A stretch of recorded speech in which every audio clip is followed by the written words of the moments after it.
Money FM 89.3. Thanks for joining us for this conversation where we are putting a spotlight on some of the most promising companies in Singapore.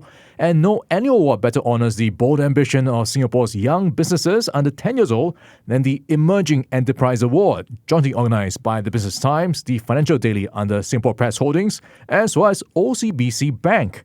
Now, this year, 2022, marks 15 years of the award's celebration of business innovation, resilience, and excellence in SMEs, the bedrock of the Singapore economy. Since 2008, the award has been empowering startups and young enterprises with both recognition and resources to take flight and achieve stellar growth. Today, we chat with one of the 15 finalists in contention for this year's award to find out what makes them tick. We have in the studio with us Tang, CEO of AP Technologies. Thanks for joining me, Charles.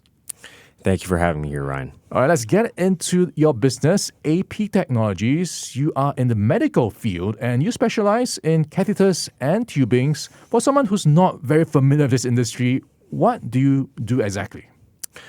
So our core competency is in medical tubing and catheter assemblies. What that means is we're extruding tubing. You can think of it as straws, except a little bit more complicated, a little bit more technologically advanced. But essentially these tubings and these catheters are used in medical procedures. Most of our products go into Class 2 or Class 3 FDA CE devices, and they're products that save lives. And this is quite critical when it comes to surgeries, operations, like you pointed out. So what's different about your stuff? So we really focus on achieving tight tolerance, precision parts. We're a contract manufacturer, so we help our finished device customers to push the limits on what they're trying to achieve and really scale up their production when it gets past the regulatory approvals. And you are able to do that because you have vertical integration. We are vertically integrated. We started off only making tubing, and after a number of years, we've been adding many capabilities. Today, we have over 20 different processes. We're able to build catheters from start to finish within our company. What that means is cost savings for our customers, and we can shorten lead times for their development. And you can push the envelope when it comes to design as well and customization. So give us an idea in terms of maybe the lower costs or in terms of designs. What sort of benefits does it bring forth to your clients? Well, to give you an idea on the design aspect, our customers can really take a design, a back-of-the-napkin design to us, and we can iterate it quicker than our competitors because we're doing the extrusions, we're doing the secondary processes, all within one company. So they don't need to send that one part out to 4 or 5 different companies to have it made. From a cost perspective, we're a manufacturer in Asia, so there are cost benefits to us being in Asia. And with us building the entire components and finished device in our factory, we're able to get our customers cost savings on average 15 to 20% over our competitors. Well, that is very convenient for your clients to get into, just one-stop shop for everything you need when it comes to catheters. But I understand the industry can be quite hard to break into because of all the standards, the domain knowledge, but you managed to find a way in. How was that like for you? You're absolutely right, Ryan. There's many barriers to entry in the medical device industry. Regulatory, quality barriers to entry. Many customers won't switch to new suppliers for a 10-15% cost savings. So it takes time. The sales cycles are very, very long. We have to be patient, and we have to deliver excellent service. And when we get our foot in the door, really not to let up on our quality. I think those are the keys to breaking into the industry. And you've been in the industry for a couple of years already. Have there been any trends or how the industry has evolved over the years that you noticed? Yeah, so there are a couple of key trends that we've noticed. Number one, there's a very, very huge growth in medical devices. And traditionally, medical device is not known as a very high-scale industry, high-volume industry. But with the growing middle class in China and India, Southeast Asia, there's a lot of opportunity for volume production, and there's a lot of growth opportunity in the industry. The second trend we notice is there's a lot of consolidation within medical tubing and medical catheter suppliers. So 10 years ago, you could walk a trade show and you would see, 20 companies doing medical tubing in the U.S. And today, if you walk that same show, you might not even see half that number. A lot of consolidation, a lot of M&A activity in the last 10 years.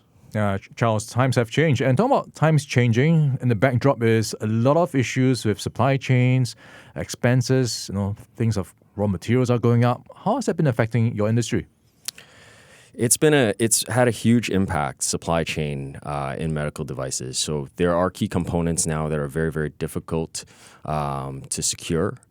Lead times for certain of key components have gone from 6 months to 18 months. Raw materials have been a challenge for us as well. But we keep a constant communication with our material suppliers. We let them know that these are materials that are going into life-saving devices, so that they really can't stop the supply. We highlight the importance of that. And of course, nowadays, just-in-time is out the window. We're focused on safety stock and securing second sources for all of our raw materials. All right, Charles, you mentioned it was quite tough to get your foot into the door. What was it like for you back then, and where are your markets right now when it comes to your presence? So we started off with most of our customers international, many of them in the U.S. Over time, our Asian customer base has grown because it's the fastest growing market in medical device. Today, we're about 50% U.S. and 50% Asia and Europe. All right. Well, in conversation with Charles Tang, he is the CEO of AP Technologies, which specializes in catheters and tubings for the medical field. And Charles, you are one of 15 finalists in the running for the Emerging Enterprise Award. You've been through the judging process. What was it like for you? It was challenging. It's not easy getting up to present in front of 12 judges. But at the same time, I think it's going to pay off in the long run. They've really given us some great feedback, asked some great questions, and pointed us in the right direction on what we need to be focusing on in our business. Oftentimes we're in the weeds on a day-to-day basis, but they can give us a very high-level perspective on what's important in driving a business. It allowed us to relook at our business model, relook at our business strategy, and really optimize. So I think it's going to pay off in the long run. Yeah, Charles, I think it's quite valuable to have a panel of different judges from different perspectives and different backgrounds, throwing questions at you, and then you've got to figure out what to say. So what were some of the questions that stood out for you?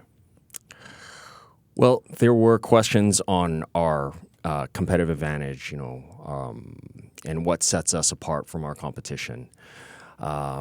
I think it's very important for businesses to be able to answer that. What's your economic moat? And oftentimes it's not an easy question to answer.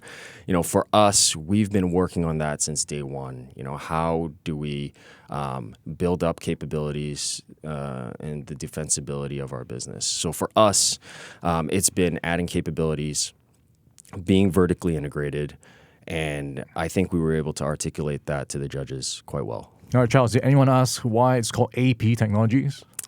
Well, nobody asked that during the judging panel, but the reason why we're called AP Technologies is AP are the initials for my grandfather's hometown. It's where we started our first manufacturing facility. The place is called Anping. It's a city, town in China. And so we're very proud of our name. Nice. And one last thing, Charles. If you do win the OCBC Emerging Enterprise Award, what will it mean to you and your company? Well, it would be an honor to win. I think, us being in the medical device industry in Singapore, I think it's important to show that Singaporean companies in medical device startup companies here can do well.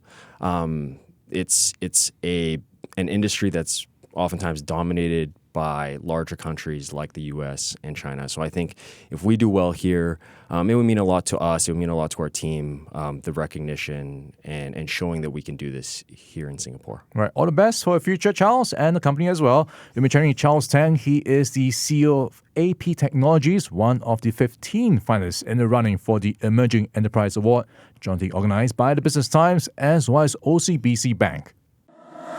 Money FM 89.3